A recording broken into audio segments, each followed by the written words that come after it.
why would you even think about killing another animal? Not even if you didn't like animals, the environmental damage that factory farms cause, and all the other damage and meat is so unhealthy, and we feed them antibiotics and we feed them chemicals, and so we're so unhealthy, and we have the antibiotic problem it takes so much water, so much, it's most of us, a huge chunk of the earth's land is for animal agriculture and the food that feeds the animals in animal agriculture.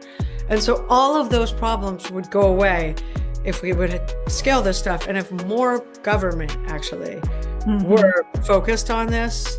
And my gut, I mean, it's not just my gut, it's reality, is China's probably going to lead the way in this, because when China says they want to do something, they do it, and they do it really well. Anything having to any animals, but a lot of the people who come to us come through things like they don't want an elephant in a horrible zoo, and they haven't necessarily thought about the food system and what's happening in factory farms, and across the U.S. and the world. And so we just kind of share information on what's happening. Welcome to the Better Life for Animals podcast, where we amplify the voices of animal advocates, sanctuaries, and changemakers working toward a kinder, more compassionate world. Through powerful stories and expert insights, we shine a light on the efforts to rescue, protect, and advocate for animals. Be sure to subscribe wherever you're watching or listening. Every follower helps us reach more people. And support animal sanctuaries. Enjoy the conversation. Elizabeth Novogratz is the founder and president of Species Unite, a nonprofit media project to help people transition off of animal products. She was called at an early age to devote her life to elevating all animal life after witnessing inhumane animal agriculture and trade in the United States and abroad. After a decade of travel into places most of us could not, she founded Species Unite, a nonprofit that brings the brightest people and best non-animal products together, all on one curated media platform. She hosts the Species Unite podcast, which uncovers the latest in future food, cultivated meat, vegan fashion, and plant-forward meals. Elizabeth is also the co-founder of Maloka, a virtual reality meditation game that brings mindfulness to the metaverse. In an earlier life, she spent over a decade creating and propagating content to help people make healthier lifestyle choices. She co-founded and served as editor-in-chief of Well Daily, a website and daily email that brought wellness, meditation, and health to humans everywhere. She co-authored Wall Street Journal Book of the Month, Just Sit, a meditation guide for those who know they should, but don't. As a writer, producer, founder, and creative, Elizabeth is committed to changing the story for animals. She fiercely believes in the power of helping us see what we're not paying attention to in order to open our hearts and do better. Elizabeth, welcome to the podcast. I am such a fan of Species Unite. I love its look, its sound, its feel, and of course, I love the message. And I was noticing that you've been on doing this for like 10 seasons. Congratulations. Well, first of all, thank you, Cheryl, so much for having me. It's awesome to be here. I think we're on season 12, but our seasons don't make a lot of sense. Okay.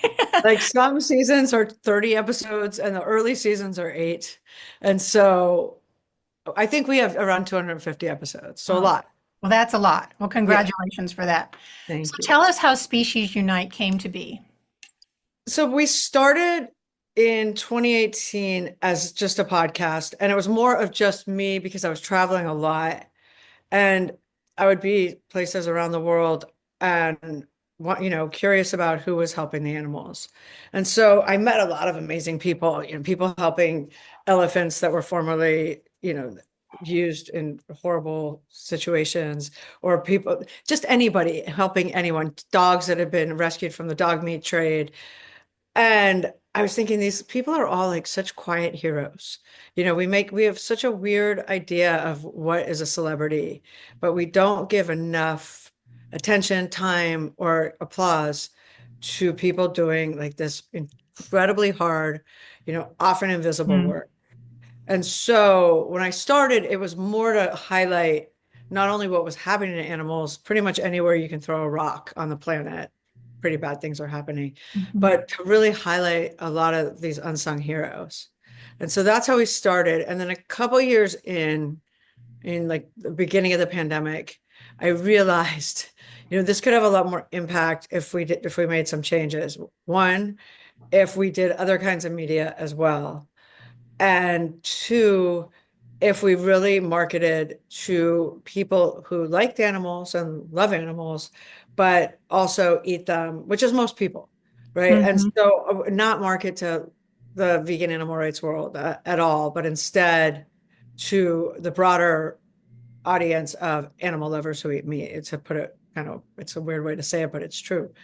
And really see if just by sharing our information with them, and that's what we do. Like our news, we just inform. We don't even put a slant on like this is horrible. We just say, hey, they're putting pigs in gas chambers, or I mean, which is horrible. So you don't have to say this is horrible, along with articles about wild horses or about kind of anything having to any animals. But a lot of the people who come to us come through things like they don't want an elephant in a horrible zoo, and they haven't necessarily thought about the food system and what's happening in factory farms and across the US and the world. And so we just kind of share information on what's happening in factory farms or in labs or in tanneries. Mhm. And it's really created a lot of impact. We've seen, we survey a lot our audience, and we know that 70% of them eat meat, are not vegan or vegetarian. And since engaging with us, 70% of that 70% have reduced, and some greatly and some completely. And so it's working. So now Yeah. now we want to scale because it's working, and it's a really nice, it's just, I think, a different way of a different approach. Instead of trying to create like a bigger vegan team or a bigger animal rights team, because it's such a slow moving and often exclusive movement, or I'm sorry, like super inclusive movement, the vegan animal rights world. And so we kind of wanted to open up to everybody and just say, hey, can you just maybe change a little bit? And Mhm. getting a lot of people to change a little has a lot of impact. And so that's kind of where we're at today. Well, as a personal supporter of Species Unite, I signed many petitions. I think I signed 4 today. And I love that. It makes me feel like, okay, I did something for animals today. And I love how you let me know. It's like, okay, that was your number 5,000 and we need 10, you know? And I also love how you show it's like, Rebecca just donated. There's just it feels like there's some positive momentum on your site. And I've told so many people about your site. I'm in Vegan Toastmasters, as an example, and they all now look at your work because I, so many times it feels hopeless. Yeah. And what you're doing, just getting the names out there and making it so easy for me to just sign up and put my name on a petition. I think that's genius. And I know right now we are part of a 30-day push to help animals, and I just wonder how do those things go? How is that campaign going? So it's called 30 Days of Action for Animals, which it's our Right, best campaign by far. We get the most people to sign up for it you do. because, again, we also have a plant-based, it's called the Powered Challenge. We have other campaigns that are more food focused, and I think they scare a lot of people away because don't tell me what to eat kind of thing, Okay. right? And this one is just, hey, I can take a little action or a big action today, and here's an idea of what you could do today, and it'll actually have some impact. And so people want to be part of the change. They don't want to just read about the change, right? And the more you can bring people in and allow them to be part of the change, the more they want to be. That's how you create community, I think, right? It's one way to create community. And our audience, every year that's gone by has felt more and more like a community. And on certain issues, quite a few, but some of them, our audience has really like banded together. For instance, when last year, that I'm sure you know about this, that there was a guy who ran over a wolf with a snowmobile in Wyoming, and he tortured her, and it was horrific. And so we asked our audience, could you please write a letter through our website? We'll write it, but send a letter to the sheriff of that town asking him to keep the investigation going and press some charges on this because this guy only paid a $250 fine. And within 24 hours, 15,000 people of our community wrote that sheriff. So many, in fact, that a day or two later in the Wyoming paper, he came out and said, please stop emailing me. and that's the kind of stuff when you have an audience that feels empowered, they act empowered. And I think and that's where you see people that really want to be a part of things, right? Because there's Absolutely. when it comes to animals, I mean, we are hurting and killing and slaughtering so many billions of animals every year, like billions and billions and billions. And if you include fish, trillions. Mm-hmm. And so it seems so hopeless and it makes people feel so helpless. And so if there's ways to help and ways to get in there, and the more people help, the more they want to change. And the more they want to change the people around them. It's contagious. So I love how you offer stories as solutions. You know, one of the stories that is coming to mind was elephants don't like sunflowers. You know, it was this great story about, you know, that these elephants are, you know, they're a nuisance. We don't think of them as that because we only see them in a zoo. But, you know, if you actually live next to them, they're trampling all over everything, but they don't like sunflowers. So anyway, I love that story. I wonder if you might have, I'm sure all of your stories are your favorites, but do you have like a favorite one that really just had such a positive impact on you and your listeners? I mean, there's so many, and it's a lot of the stories. I mean, I love all those kind of stories. Any Mhm. story where coexistence is working, especially, and unfortunately, most of those stories are not from the US because Right. we are very averse to coexistence. We like guns. And so I love featuring those coexistence stories, whether they're from India or Kenya or anywhere else in the world where people are really trying these things and they're succeeding massively. Also as a model for like, hey, we could be doing this too.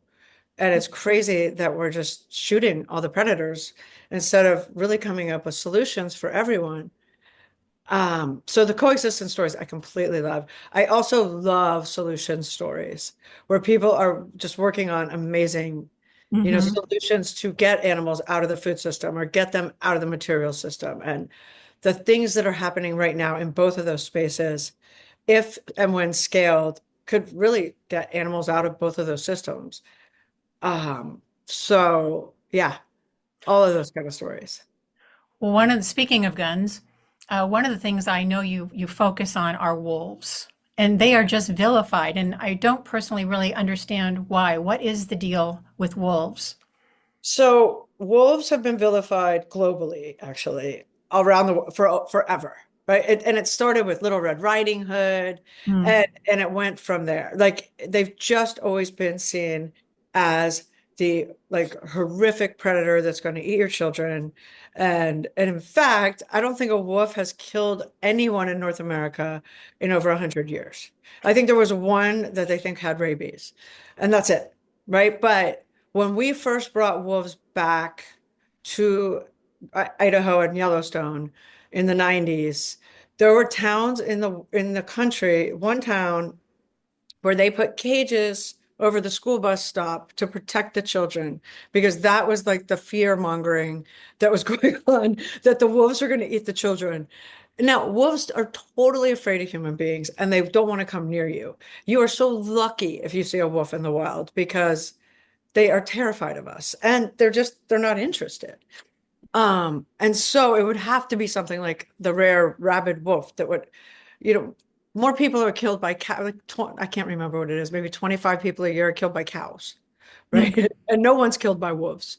And the numbers of livestock that are actually killed by wolves are so tiny in comparison to what the media, to the word, to the crazy narrative that we need to kill all the wolves. And ranchers are reimbursed for the cattle or the livestock if it's killed by a wolf. And this is all animals that are going to go to the slaughterhouse anyway. So it's not like it was their pet, you know what I mean? Right. No, it's like crazy misinformation. And it's become very metaphorical in the US in the sense that, and that's one of the reasons there's a lot of, I love wolves. I love them. I mean, I think all the killing is pretty senseless, no matter what the species, but the killing of wolves, there's no real reason for it. And on top of that, the hatred is because, like in the past decade, it's like metaphorical for so much of the other hatred in the US. And it's kind of the same people that hate wolves that also hate a lot of other people. And so it's the same groups, same kind of, and definitely the same mentality. And so I do see them, aside from as being very important for themselves, as being a metaphor for what we're doing to so many humans in this country. Very interesting. I know you have a program called Wolves in School program. So tell us about that. And also, based on what you just said, is it widely accepted? Do you have to work to get it into the schools? We promote it a few times a year, beginning of the school year, beginning of each semester, quite a Mhm. bit.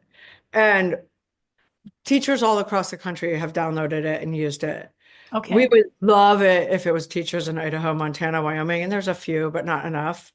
And the reason for it, actually, I was interviewing a woman named Kriti Karanth, who runs Center for Wildlife Studies in India, and they are amazing, and they have done incredible work with coexistence.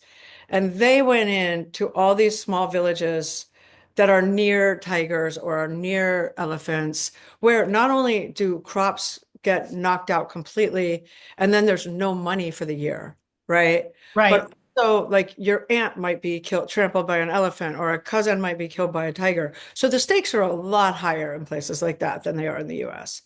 But they went in and they've done a lot of really incredible coexistence work. But one of the programs they've done is in many villages, they've started these programs with kids because all these kids grew up thinking, oh my God, elephants are evil, tigers are evil, all these animals are evil because that's what their parents told them. And so when you believe a narrative like that as a child, you grow up, why would you ever doubt it? And so what it did was not only change kids' minds, but then kids started talking to their parents.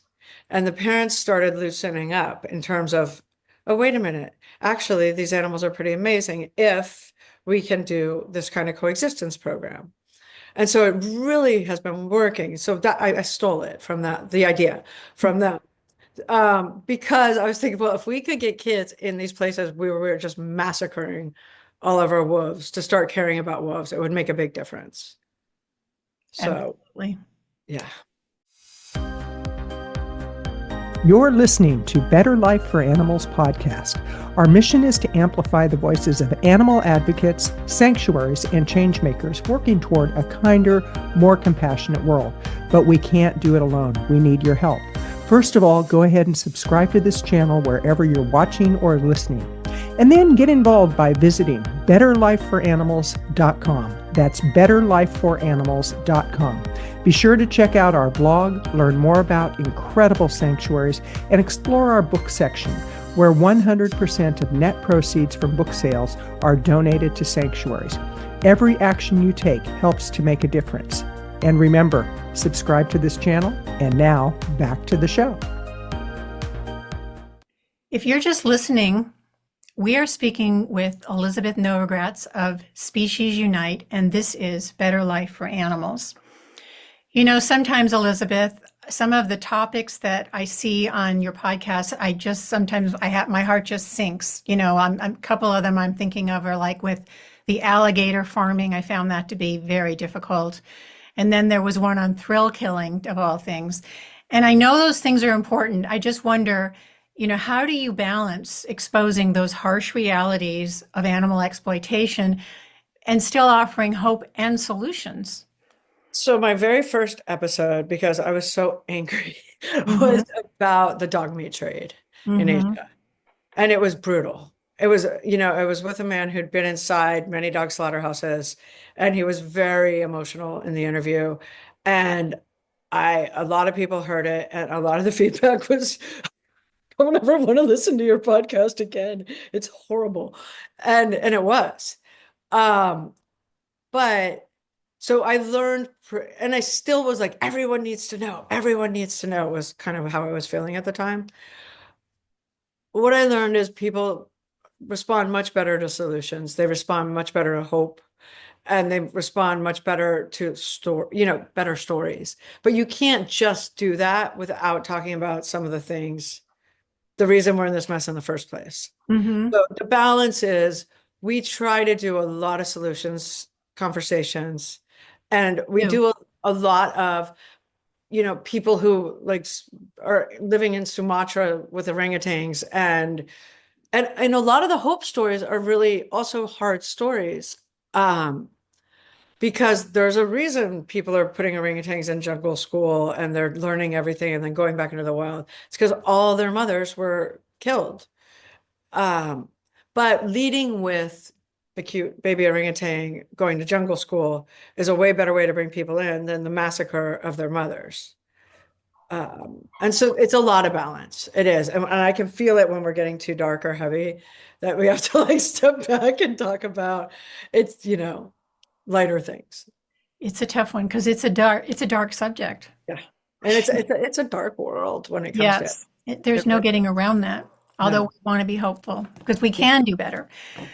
I know you like to also focus like on, zoos and amusement parks and, rodeos, like, and seeing some of these animals I read, where they found their way to the wild animal sanctuary in Colorado. Those are good stories.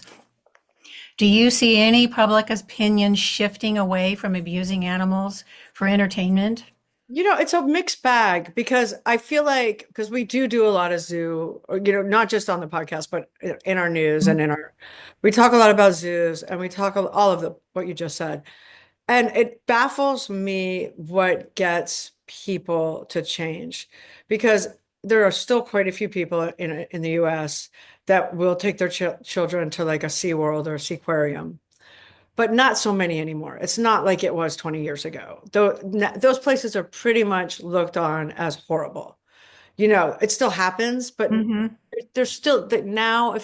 I live in New York. If you ask most people in New York, would you take your kid to SeaWorld? They would say never, because they've seen Blackfish and they've seen the Okay. Cove right? Yes. But all those same people would gladly take their kids to the zoo, right? Maybe not a roadside zoo, but they would take their kids to the Bronx Zoo, or a lot of them.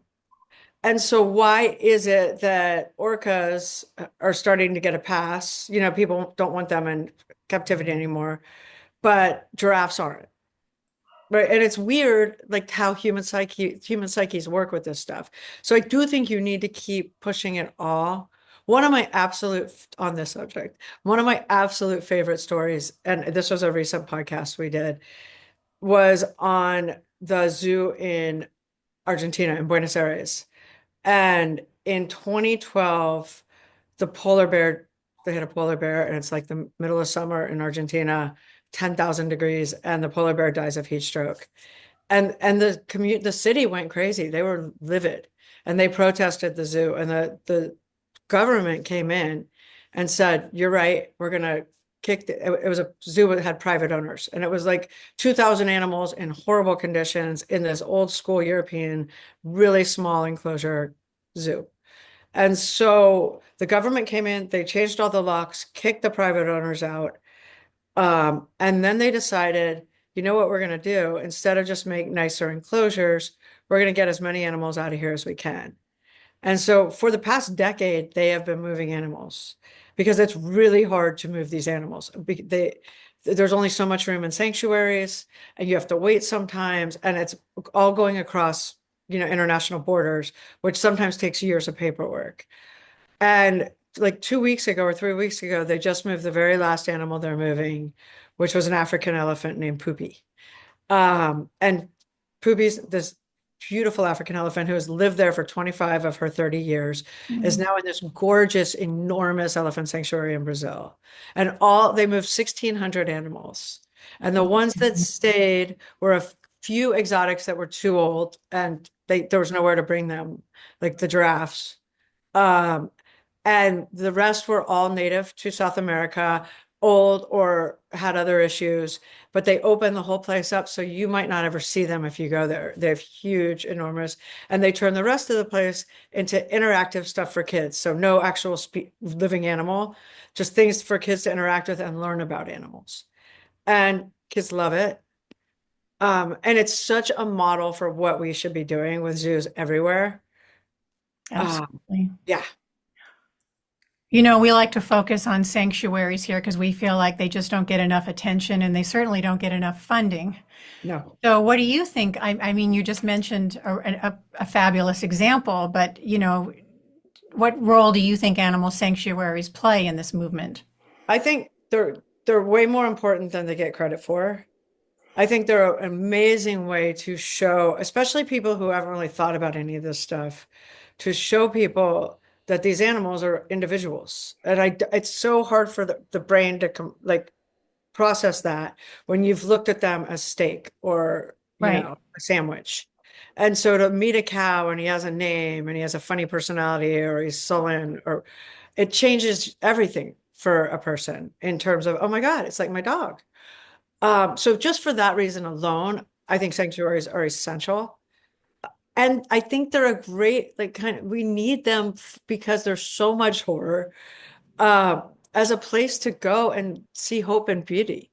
And Yes. without hope and beauty, like I said, it's a dark space. And so I interviewed Richard Kudo, who goes by Kudo, a couple of weeks ago, and he runs Animal Recovery Mission in Florida.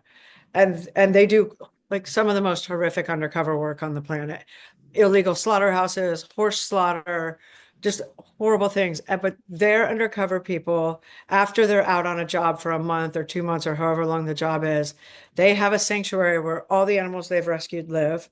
And they Mhm. send the undercover people there to decompress. And they spend like a week with the rescued animals. And I thought that was just such a beautiful thing. That is beautiful. Yeah. Yeah. Well, tell us about your work to expose monkeys in the lab experiments in Georgia. I think I So read that you're doing a documentary. we are. We Okay. were in February, we spent a few weeks in Bainbridge, Georgia, shooting our first documentary. It will come out in the early fall. Okay. There is a town in Georgia called Bainbridge. It's 12,000 people, rural, not wealthy at all. And there's a company called Safer Human Medicine who decided they were going to put a facility that would house 30,000 long-tailed macaques in this town. And they kind of tricked the town, and a lot of weird stuff went down in order for them to be able to do this. Once the town kind of got word of what this actually was and what was going to be happening, they not only got really informed about what this means, but they also reached out to PETA, which is funny because this is a town of chicken farmers and hunters, and I don't think there's a vegan in the town, right? And none of them really liked PETA before all this, right? In fact, a lot of them really hated PETA, and so, but common enemy, and so they reached out to PETA, and the senior science advisor at PETA, her name's Lisa Jones-Engel, flew to Georgia and started helping them on, okay, how we can get this reversed and how we can take them to court. And it's been going on for over a year now. And in that time, by the time we got there, not only was the town incredibly knowledgeable and informed on what 30,000 monkeys means for their river, what it means for their soil, what it means for their home values, but they also got incredibly informed on actually what research and testing means and how ineffective it is and how drugs fail 95% of the time Right. in animals in humans once they pass Yeah. in animals. And so and they also got really informed on animal welfare, which was pretty amazing. And they would tell you, well, I hated PETA, but now I really love PETA because PETA's been super helpful in helping this town fight this. Now, the guy in charge of Safer Human Medicine, the CEO, was the same CEO of Invigo. Invigo is the company that got busted for the what was 5,000 beagles in Virginia. I don't know if you remember Oh, this. yeah. And dogs were dying and dead all over the place. And he got a $36 million Clean Water Act fine because he destroyed the water. But now he changed this company's name, started a new company. So no, we're not going to hurt your water. Oh no, we're going to be really good to these animals. This just happened, right? It's the same guy. Mm. And so we thought, and we'd been kind of on this since the beginning, writing stories about it. And Lisa was on the podcast a few times. And I was like, if we're going to do a documentary, this one makes so much sense for us because we really like to connect how we treat animals is how we treat people, is how we treat the planet. It's so interwoven. And I Right. think the more people realize that, like how we treat animals is really how we treat ourselves in a lot of ways. Um, and so this story really combines all three in an amazing way. And it's also the people in this town are unbelievably amazing. It was so much fun to be there with them. And they were so helpful and they were so smart. And this company, Safe for Human Medicine, really thought they were walking into a town full of, uneducated, kind of not so smart people that they could just kind of gloss over and ruin their town. And the town is filled with brilliant people who really love where they live. And what's happening to them happens all over the place with factory farms. It's not a, isolated situation. This is what happens. Like they put a pig farm in a town and all of a sudden everything's ruined and everybody's sick. And the people didn't have a lot of say because they didn't have a lot of money. And so we're doing the movie to really not only highlight how this whole situation works, but also to really help this town, win this case. I So love what you said about, how we treat animals is really how we treat ourselves. yeah. That's powerful. And I know that you're into meditation and I know that you've built a new meditation app, which I think is super cool. And I'm just, I love the idea that they're connected. And I'm wondering if you could talk about that, how you have brought your personal practice into your life that has informed Species Unite. And I think, like you just shared this magnificent story about people who, there's so much more to that than what the observer might see.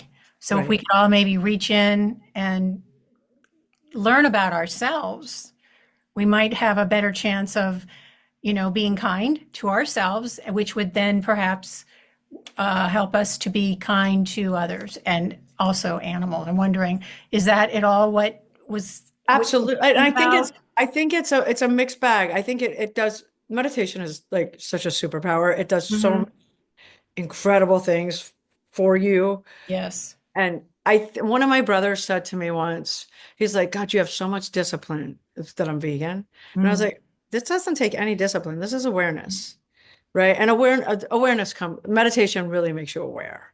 And I think so that's one that it really just makes you much more aware than you were before it, especially if you have a daily practice. You you look at your own operating system, you start seeing what's real and what's made up, and a lot's made up. You see what narrative is, how you're tricking yourself and what you're telling yourself. And so a lot of armor comes off and a lot of like old stories fall off. And so it makes it really easy to do certain things, I think. And in one way that meditations really help Species Unite is and I talk to our team about this a lot. I'm like, there's no judgment. If people want to come in and be part of Species Unite and they meet 3 times a day, that's fine. We're just giving information.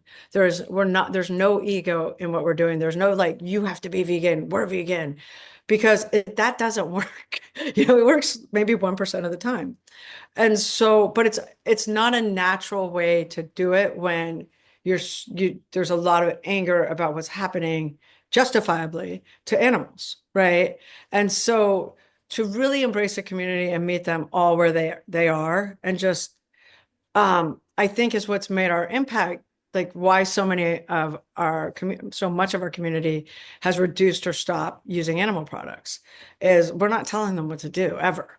And we're not telling them what's good or bad. We're just and that I think for me personally, like what made that like such why that should be our mission absolutely came from meditation.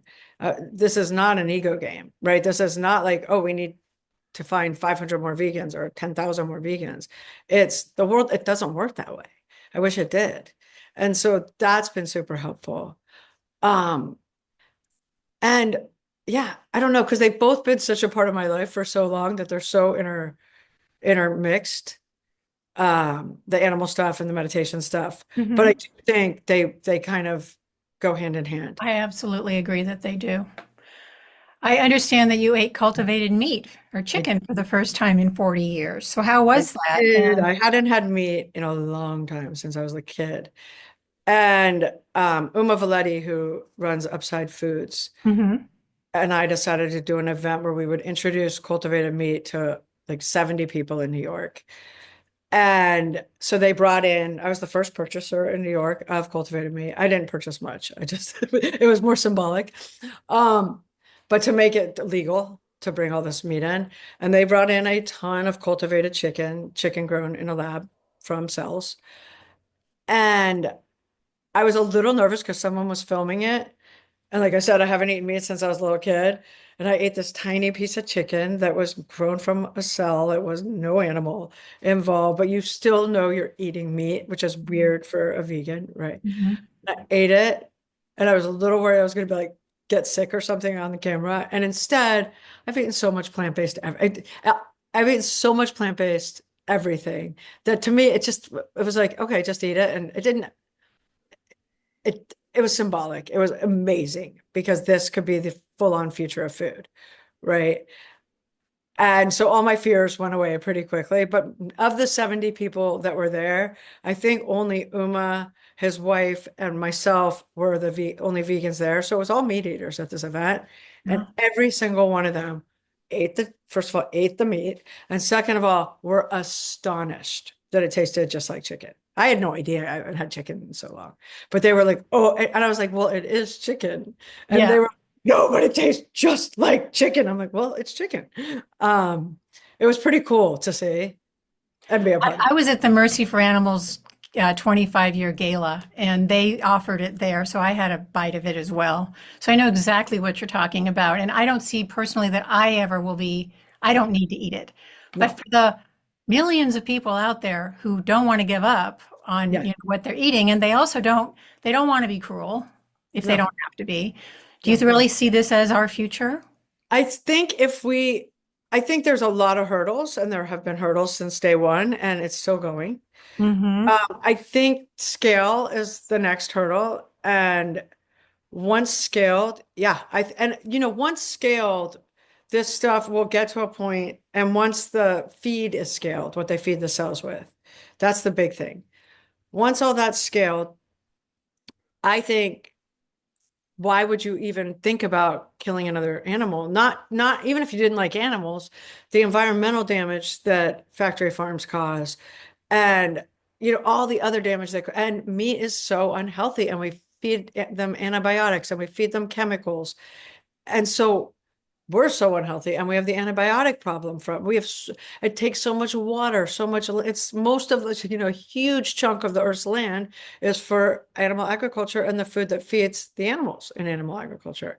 And so all of those problems would go away if we would scale this stuff, and if more government actually Mm-hmm. were focused on this. And my gut, I mean, it's not just my gut, it's reality, is China's probably going to lead the way in this, because when China says they want to do something, they do it, and they do it really well. And they need it.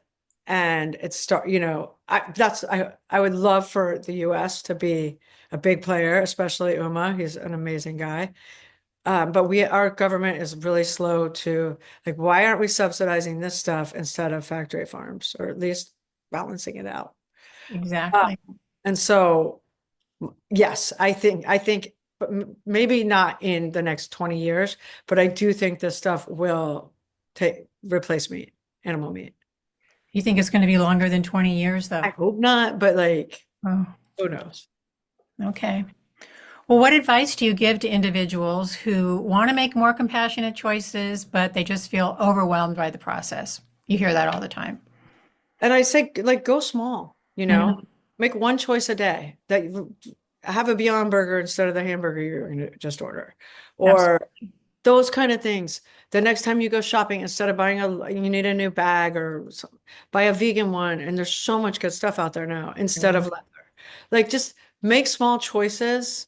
I hear from a lot of our audience because we have a lot of people who slowly have, well, I heard your episode with so and so, and now I don't eat octopus. I heard like, and then they give up somebody else, and they give up somebody else, and all of a sudden they're not eating any animals.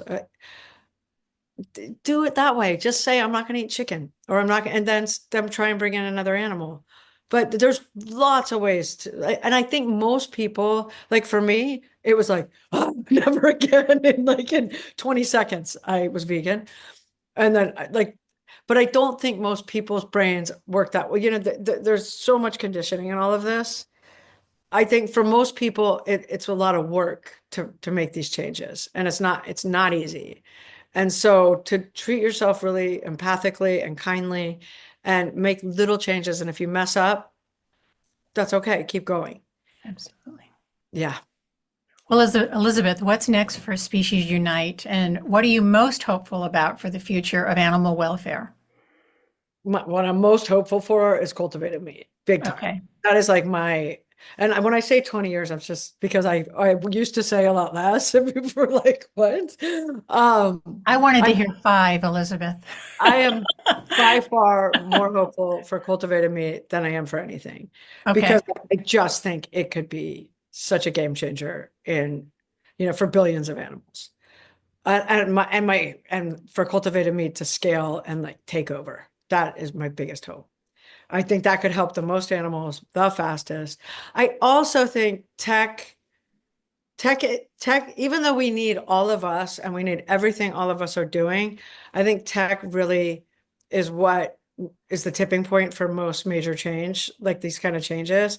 So I think cultivated meat right now with leather, there's this whole new generation of next gen leathers coming in that are all scaling. I think in the next 10 years there won't be a car made with leather, Nice. because and it's all happening because of environmental regulations and whatnot. I think leather's going to get phased out of the fashion industry. Like tech again is really going to change all this stuff a lot faster than we are. But that doesn't mean we shouldn't be working on it and fighting it. So tech, I think, is what I'm most hopeful for, like tech just scaling faster and being bigger. Because once that stuff changes, you don't really have to change people that much. Once cultivated meat is in the grocery store and it's this much cheaper than regular meat, everyone's going to buy it. And not one person. So when I had the cultivated meat event, 2 days before the event, the New York Times came out with this scathing article about cultivated meat. Right. And I was like, oh my God, now I have 70 people coming, most of whom I didn't know. A lot of, and no one's gonna show up because of this article, was my first thought. And my second thought was, they're not even gonna try this stuff. Not one person flinched. They just grabbed it off the trays that were going around and ate it. Like, and I sat there watching every single person walk right up to it. The whole place smelled like chicken cooking, like a Yeah. restaurant. So I think when it's actually in front of people's faces, I don't think there's going to be all these like quandaries and dilemmas about should I eat this or not. People eat it. So Yeah. tech is what I'm most hopeful for, really. And I forgot the first half of the question. Oh, that's okay. I think, is there anything that we didn't cover that you would like to, for us to highlight? What have you got? I know you said you have a documentary this year. Do you have other plans for 2025 that you want to talk about? The documentary is the big one. So Okay. that'll be out in the fall, late And summer. what's the name of it going to be? For the moment, it's called Project Liberty, 30,000 Monkeys in Our Backyard. Okay. Well, we It's will called be Project Liberty following. because that was the code name that Safer Human Medicine was using, so people wouldn't know what this thing really was. Ah, Yeah. very smart. Well, it has been an absolute delight having you on the show. And why don't you let us know how we can reach you and how we can help you?